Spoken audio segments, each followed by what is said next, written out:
Pas une origine purement scientifique. La peur du ridicule empêche un grand nombre de scientifiques de se pencher sur certaines questions. On vous considère comme un paria. Vous ne voulez pas que vos collègues vous surprennent à vous abaisser à une telle vulgarité.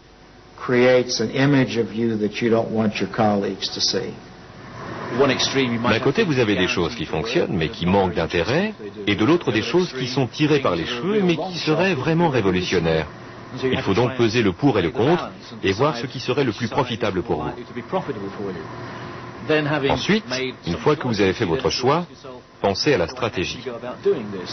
Dois-je demander des subventions, et dans l'affirmative, avec qui serais-je en concurrence? Quelle chance a mon projet d'être soutenu?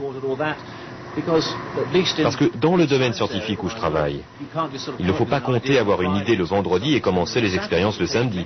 Il faut des mois, voire des années de préparation. Meyer et ses semblables ont peut-être été ignorés par la communauté scientifique, mais certainement pas par le puissant complexe militaro-industriel. Depuis 10 ans, Meyer dit que de nombreuses organisations très influentes ont discrètement pris contact avec lui, bien que celles-ci n'admettront jamais publiquement avoir traité avec Meyer. Elles sont partie prenante dans l'exploration de l'espace et aussi dans le domaine militaire. Quand ils ont compris ce qui se passait vraiment, au nom de la sécurité nationale, je n'ai plus eu aucune liberté de décision.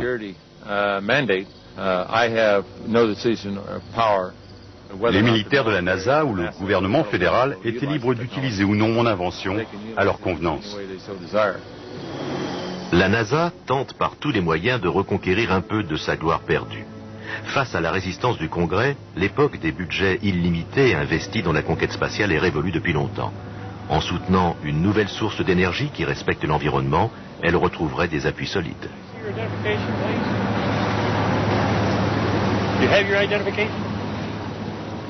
En tant qu'ancien chercheur de la NASA, le professeur Paul Ziss est tenu au courant des travaux de l'agence. La NASA possède de grands centres de recherche. Celui de Lewis à Cleveland, Ohio, est chargé de la propulsion.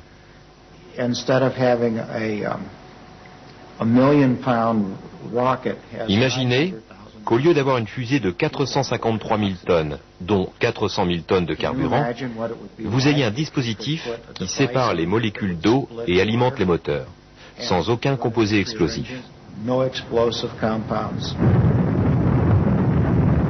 Si la confirmation publique d'un contact de la NASA était faite, cela donnerait un fameux coup de pouce à la technologie de Meyer. Mais Paul Ziss dit que ces accords se font toujours en secret.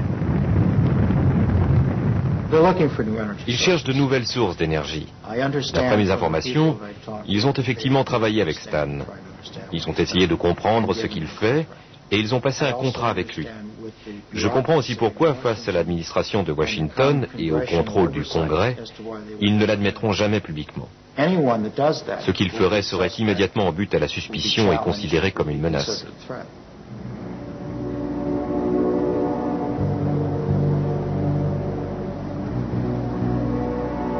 Même si une infime partie des revendications de Meyer était réalisée, l'engagement de la NASA serait justifié.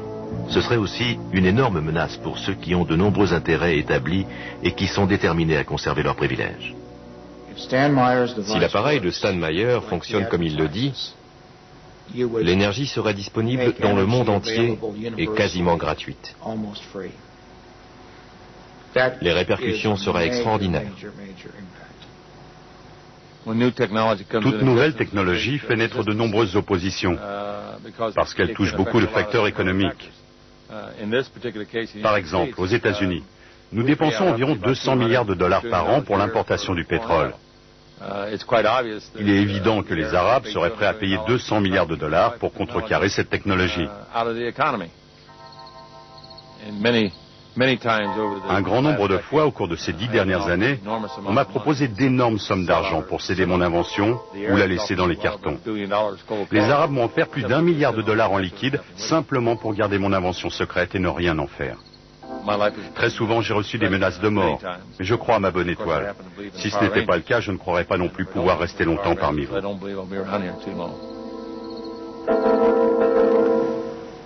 Si l'invention de Steinmeier fonctionnait, tous les moteurs à piston et toutes les turbines à gaz du monde entier pourraient fonctionner avec son convertisseur.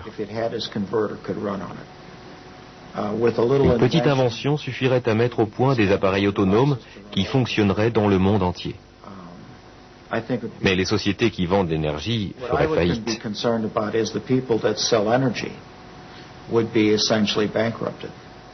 C'est exactement ce qui est arrivé au chariot Conestoga avec l'arrivée du train ou au Poney Express avec l'avènement du télégraphe.